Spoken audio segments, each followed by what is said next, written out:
Magandang araw po sa inyong lahat. Welcome back sa Mama Le Vlog. Sa video na ito, samahan niyo po ako sa aming simpleng daily routine. Paglilinis ng terrace, pagdidilig ng mga halaman, at paglinis ng mga dahon. O ayan, nilisan ko muna yung mga gilid-gilid ng aking terrace. Terrace pa nga lang ay mapapagod ka na dyan.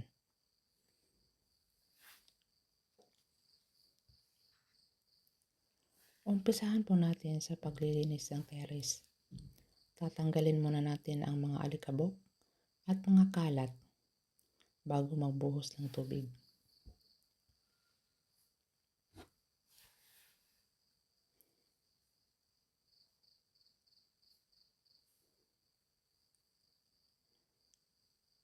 Umpisahan po na natin ang pagbuhos ng tubig. Ang sahig para luminis at maging presko ang paligid. Kukuskusin lang kung may nga dumikit na dumi, tapos walisin palabas ang tubig.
Pagkatapos maglinis, didiligan naman po natin ang mga halaman. Mahalaga po ang tamang dilig para manatiling buhay at masigla ang ating mga tanim. Hindi po kailangang sobra, sapat lang para mabasa ang lupa. Ngayon po ay lilinisin natin ang mga dahon ng halaman. Pinupunasan o binabanlawan po natin ito para matanggal ang alikabok. Nabubulol na tuloy ako. Malaking tulong po ito para makahinga ang mga dahon at mas gumanda ang hitsura ng halaman. Yan po, iinisa-isa ko po yan para po maging malinis ang ating halaman. Napakalago po yung halaman ko dahil po ay yung kanyang pag-aalaga po ay nasa tama ang aking pagano. Lagi ko po yung dinidilagan o napupulol ka lang talaga. Pati pa yung kanyang pinupunasan ko. Alagang-alaga ko talaga yan. So ganyan ako mag-alaga ng halaman. Yung mga tangkay, pinupunasan ko yan. Isa-isahin ko yan.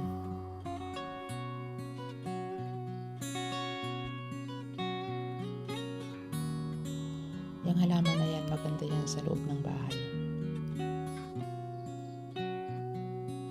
Pati yung parang bamboo, maganda yan sa loob ng bahay.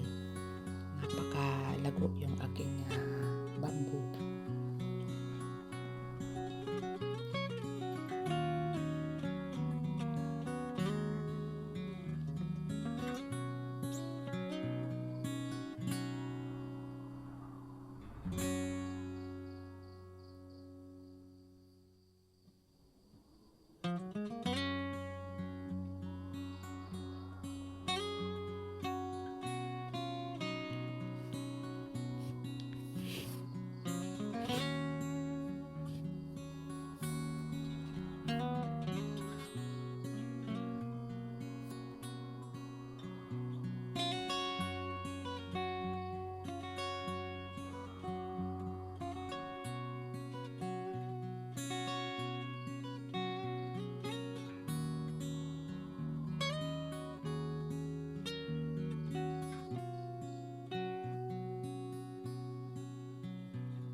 Ayan po, tapos na ang ating paglilinis at pag-aalaga ng mga tanim. Simple lang pero nagbibigay ng gaan at kapayapaan sa araw-araw na ating routine. Maraming salamat po sa panonood at sana nagustuhan nyo ang aking video na ito. Huwag kalimutang mag-like, mag-subscribe at mag-share. Ito po ang Mama Le Vlog hanggang sa susunod video.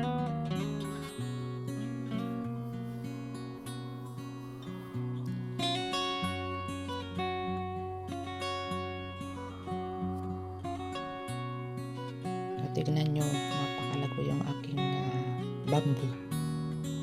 Ang ganda niya.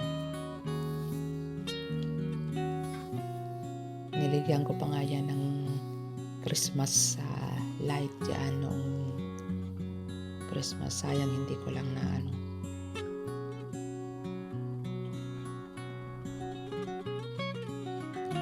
Thank you very much for your